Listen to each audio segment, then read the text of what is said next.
ये मुल्क वो है जिसे IMF ने 8 महीने के अंदर नाक से लकीरें लगवा दी कि जनाब इमरान खान बड़ा ही रेजिलियंट लीडर है, ये एस्टेब्लिशमेंट को लग पता जाएगा। वो 40 अरब रुपए की रकम आई है, वो उसका क्या करना है इस सुप्रीम कोर्ट ने। ये गरीब मुल्क नहीं है, ये चोरों का मुल्क है। खा जाओ, इस मुल्क में जो कुछ है खा जाओ। और फिर आपको मैं गारंटी दे रहा हूं, यही हाल रहा तो अगला साल नहीं टापना आपने। अब खान साहब आपको नैब चेयरमैन ही गिरफ्तार करेगा और उसको किसी की जरूरत नहीं है। और इज्जत का तो अब आपको परवेज लाई भी बताएगा। अब उसकी एक और ऑडियो लीक हो गई है। अस्सलाम वालेकुम, आप देख रहे हैं मुबश्शिर लुकमान यूट्यूब चैनल। और बड़ी ही एक अच्छी खबर आ गई है। आज देखें ना, 4 तारीख है, जुलाई का महीना है और मंगल का दिन है। और कितनी अच्छी खबर आई है, सुबह सुबह मुझे मिली आज। वो बड़ा ही, मैंने कहा शुक्र है। यानी ये मुल्क वो है जिसको सारे कह रहे थे कि बैंकरप्ट हो रहा है। ये मुल्क वो है जिसको कोई उधार नहीं दे रहा था। ये मुल्क वो है जिससे IMF ने 8 महीने के अंदर नाक से लकीरें लगवा दी। और कितने, यानी हम बात कर रहे थे अवाम ने कुर्बानियाँ देनी है, अवाम ने अपना पेट काटना है, हमने पाई पाई इस लोन का वापस चुकाना है।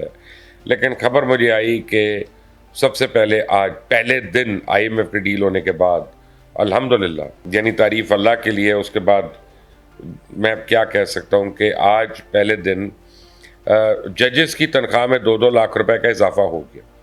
यानी कमाल का बैंकरप्ट मुल्क है ये, कमाल का गरीब मुल्क है ये अपनी मुराद जो है और से और ज़्यादा कराई जाते हैं, ये अपनी फैसिलिटीज़ और से और ज़्यादा कराई जाते हैं।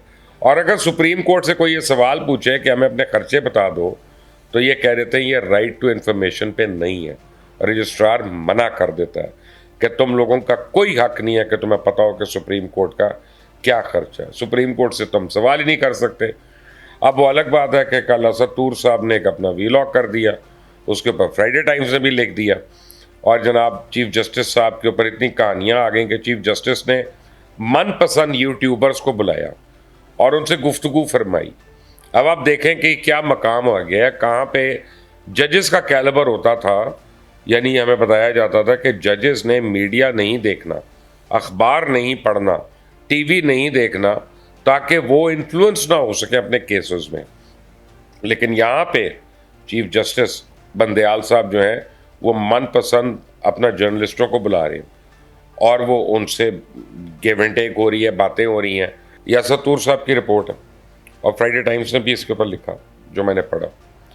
और जब मैं उसकी तफसीलात देख रहा था, वो मुझे बड़ी हैरान हुई, वो मुझे बड़ा परेशान किया उसने। कि एक तो चीफ जस्टिस साहब फरमा रहे हैं कि जनाब इमरान खान बड़ा ही रेजिलियंट लीडर है और ये जो है ना, ये एस्टेब्लिशमेंट को लग पता जाएगा कि किससे ये पंगा लिया।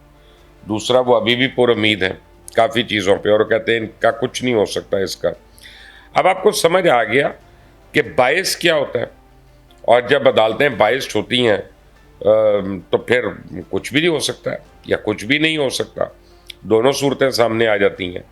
लेकिन अब इसका कोई जवाब तो होगा नहीं, अभी तक तो नहीं आया। अब ज़्यादा ज़्यादा कल परसों को ज़्यादा लोग बात कर लेंगे तो रजिस्ट्रार सुप्रीम कोर्ट जो है वो इसके ऊपर एक प्रेस रिलीज दे देंगे कि जनाब ये लोगों की अपनी इख्तरा है उनके जहन की, और इससे ज़्यादा कुछ भी नहीं है। लेकिन हमें पता तो चले कि सुप्रीम कोर्ट और क्या मुराद ले रही है और सुप्रीम कोर्ट कर क्या क्या रही है। अब आप देखें, 190 मिलियन पाउंड आया अलकादर केस में, जिसमें इमरान खान फंस गया, जिसमें बुशरा बेगम फंस गई, जिसमें मलिक रियाज का नाम आ गया, सबका आ गया। वो पैसे कहाँ गए? वो सुप्रीम कोर्ट गए। सुप्रीम कोर्ट उस रकम का क्या कर रहा है? वो कर क्या रहा है उस रकम का? वो 40 अरब रुपए की रकम आई है, वो उसका क्या करना है इस सुप्रीम कोर्ट ने? और इससे पहले जो डैम फंड में अरबों रुपया आया हुआ है सुप्रीम कोर्ट में, और सुप्रीम कोर्ट बैंक में रख के उसके पर सूद ले जा रहा है, उस सूद की डिस्बर्समेंट कैसे हो रही है, उसको कौन कौन ले रहा है? अगर हम पता करना चाहते हैं तो हमें पता नहीं चलेगा कि जी सुप्रीम कोर्ट, वो क्या कहते हैं, seizures wife is above suspicion. Supreme court के बारे में सवाल ना करो, फाजिल जज साहब के बारे में सवाल ना करो। उन जज साहब की ऑडियोज लीक हो जाए कोई बात नहीं, उनकी सास की, उनकी बहन की, उनकी बीवी की, सबकी ऑडियोज लीक हो जाए कोई बात नहीं, और कह दें कि जनाब ये तो एडमिसिबल नहीं है। अच्छा जी, जब मेरा और मेहर बुखारी की वीडियो लीक हुई तब तो चीफ जस्टिस ने एडमिसिबल कर लिया था और वो एडिटेड था और वो फर्ज था, और बाद में उनको मानना पड़ा, उसी सुप्रीम कोर्ट को मानना पड़ा कि ये फर्ज्ड है, ये एडिटेड है। लेकिन अपनी बारी जो है वो, और खुद चीफ जस्टिस बैठ गया था उसके ऊपर, वो पूरा फुल कोर्ट बैठा के, और कोर्ट में चल रही है वीडियो, और ये हो रहा है, वो हो रहा है, वो हो रहा है। करें ना, अब आप क्यों नहीं करते? आपके लिए अलग कानून है, मेरे लिए अलग कानून है। आप अपना किसी और तरीके से पैदा हुए हैं कि आप लोगों से पूछा नहीं जाए सवाल किसी बात का। कमाल करते हैं। चीफ जस्टिस साहब तो बादशाह बने हुए हैं, हमें बता ही नहीं रहे कि वो पैसे कहाँ गए। 40 अरब उधर से आया, वो कहीं चला गया। 12 अरब या 14 अरब जो डैम फंड में आया, पता नहीं कितना आया, उसका हमें नहीं पता चल रहा। उसका सूद आ रहा है, उसका इंटरेस्ट आ रहा है, उसका नहीं पता चल रहा कहाँ जा रहा है ये। और क्या आप लोगों को पेंशन मिल रही है, कितने रिटायरमेंट बेनिफिट्स मिल रही हैं, कितने कितने नौकर हैं आपके पास अभी भी, कितने कितने ड्राइवर हैं, कितने कितने गार्ड हैं। और ये गरीब मुल्क है, ये गरीब मुल्क नहीं है, ये चोरों का मुल्क है। क्या अभी कल IMF से साइन नहीं हुआ, अभी स्टाफ लेवल एग्रीमेंट हुआ है, अभी साइन होना है। और वो पंजाबी की एक मसल है ना कि पिंड पियानी तो चक्के पहले, यानी खा जाओ इस मुल्क में जो कुछ है खा जाओ, और जो कुछ है अपना खाया जाता है वो खा जाओ। और फिर जर्नलिस्टों से बैठ के या सो कॉल्ड वो यूट्यूबर्स के साथ बैठ के किस किस्म की गुफ्तगू फरमा रहे हैं भाई साहब, कमाल है। फिर आप समझते हैं कि आपकी इज्जत होगी, नहीं होगी इज्जत। इस तरह की बातों से मादत के साथ चीफ जस्टिस साहब कोई इज्जत नहीं करेगा। मेरा फर्क यह है कि मैं आपको कह रहा हूं, मैं ओपनली कह रहा हूं। लोग अपना कानों में बातें करते हैं, लोग सामने तो बड़ी तारीफें करते हैं, मैं आपको सामने कह रहा हूं कि नहीं इज्जत होगी इन बातों से। और इज्जत का तो अब आपको परवेज इलाही भी बताएगा। अब उसकी एक और ऑडियो लीक हो गई है, कमाल की लीक हुई है कि अब उसका जो फ्रंट मैन है उसको बता रहा है कि फलां जगह इतने पैसे देने हैं, फलां जगह इतने देने हैं। अब पता चला परवेज इलाही को तकलीफ क्या हो रही है।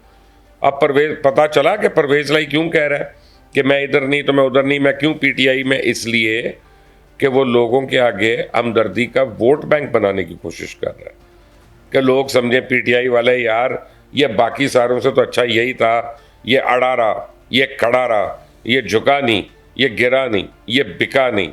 एक्चुअली अपनी करप्शन है जो उसको मजबूर कर रही है। और अब उसके बेटे की अय्याशियाँ हैं स्पेन के अंदर और लंदन के अंदर, जिन्होंने उसको इस लेवल तक पहुँचा दिया। ये कहीं जिन्होंने खादियाँ गाजरा उन्होंने टेट से होन ना पीड़ा है, कि में हो सकता है। अब तकलीफ़ तो होगी, पेट में होगी तकलीफ़ सारों को। और मज़े की बात यह है कि कल मेरी डार साहब से बात हो रही थी, इसहाक डार साहब से, तो उन्होंने मुझे कहा कि मैं जाने से पहले 15-16 बिलियन डॉलर पाकिस्तान के रिजर्व में छोड़ना चाहता हूँ। फिर उन्होंने कहा कि कम से कम 9-10 बिलियन डॉलर तो हो ना जब मैं छोड़ूँ यहाँ से, और चंद हफ्ते में। यानी इसका मतलब है कि उन्होंने कंफर्म कर दिया कि इलेक्शंस हो रहे हैं। तो अब तहरीक इंसाफ क्या कर रही है, उसके ट्रोल्स अभी भी लगे हुए हैं। कोई शाहिद खाकान अब्बासी के अकाउंट से जाली अकाउंट बनाकर ट्वीट्स कर रहा है कि जी निगरान वज़ीर आज़म की बोलियां लग रही हैं, कोई फ़लाँ चीज़ ट्वीट कर रहा है, कोई फ़लाँ डिसइंफॉर्मेशन के तोशा खाना केस ख़त्म हो गया। वो हाई कोर्ट ने ऑर्डर दे दिया उसको, सेशन कोर्ट को, कि एक हफ्ते में इसका फ़ैसला करो। तो फैसला आने वाला है। नैब ऑर्डर में उसमें तरमीम हो गई है। अब खान साहब आपको नैब चेयरमैन ही गिरफ्तार करेगा, और उसको किसी की ज़रूरत नहीं है, कोई अदालत आपको नहीं बचा सकेगी, क्योंकि ये ऑर्डिनेंस आ चुका है और ये कानून बन चुका है। और ये उसी तरह का कानून, आप जो मर्जी कहें काला कानून, लेकिन वो पीका ऑर्डिनेंस याद करें जो आपने अपने मुखालिफ जर्नलिस्टों के लिए बनाया था, जिसे मोहसिन बेग, मुबश्शिर लुकमान, जिसमें क्या कहते हैं रज़ी दादा, जिसमें वो हमारे गौर भट्ट साहब, कितने लोगों का आपने नाम, आमिर मीर, कितने लोगों का नाम था जिनको आपने सबक सिखाना था। सबक तो अल्लाह ने आपको सिखा दिया, बल्कि अभी तो सिखाएगा, अभी तो शुरुआत है, फिल्म शुरू हुई है। लेकिन अगर इस मुल्क में रिटायर्ड लोगों को भी नौकर मिलने हैं, गाड़ियाँ मिलनी हैं, पेट्रोल अलाउंस मिलने हैं, और अनलिमिटेड उनको यानी पेंशन और फंड्स मिलनी है, अमरात मिलनी है, जैसे वो मरहूमीन चेयरमैन सेनेटों ने अपने लिए ली सारों ने जाके बेशर्मी से, तो फिर तो बैंकरप्ट तो हो गया ना ये मुल्क। फिर आज नहीं तो 6 महीने के बाद, 6 नहीं तो 7 महीने के बाद, फिर आपको मैं गारंटी दे रहा हूँ यही हाल रहा तो अगला साल नहीं टापना आपने। ये ट्यूब में इतने पंचर लग चुके हैं, अब ये ट्यूब बदलनी पड़ेगी। और ट्यूब बदलने का मतलब समझते हैं ना क्या होगा, बड़ा खौफनाक है। देखते रहे, शर्माते रहे। अल्लाह हाफिज़।